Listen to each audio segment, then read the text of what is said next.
None of them believed me until their breath was sucked from their bodies.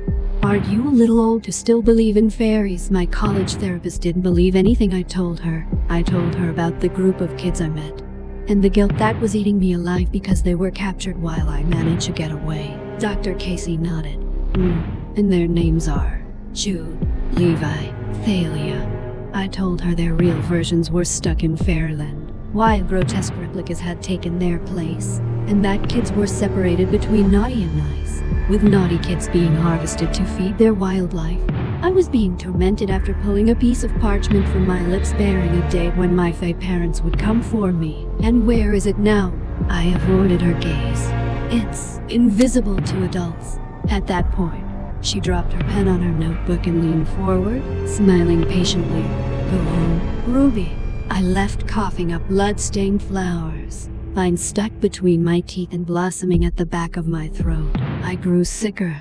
I was barely conscious in class when the air around me stilled. Looking up, my professor had frozen, his eyes still moving. Around me, my classmates were frozen to their chairs. Then something moved, a shadow slowly moving down the aisle. Sharp gasps followed. He was pulling their breath from their lungs, teasing it, before tearing it from their lips. The lights flickered above me. I caught a glimpse of the remnants of a school sweater clinging to a skeletal figure. Dark brown curls adorned with flowers and thorns, a crown of bones sitting on top of his head. His ears were on here, lips carved into a feral smile that greeted me. No longer human and forever 16 years old, I still recognized him. Jude suited his crown. What he didn't suit was the bruises and burns, his body more of a plaything for his new fae parents. I felt my own breath sucked from my lungs when he stood in front of me, but he didn't take it. Instead, he reached out and took my hand. You took me back to the nightmare world filled with child-eating plants, and the wooden cage filled with human children that I had escaped. He took me to the king and queen adorned in the remnants of children, blood and bone decorating them. Jude dropped onto his knees in front of them. Standing beside them were their adopted children.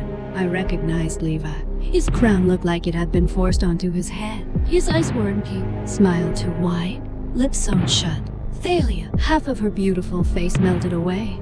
Welcome back, Ruby, Mom said, when my crown was lowered onto my head. Bricks of glass and bone cutting into my scalp, warm blood slipping down my temple. I felt dizzying happiness and unbridled fear, my lips splitting into a grin that wasn't mine. I was home.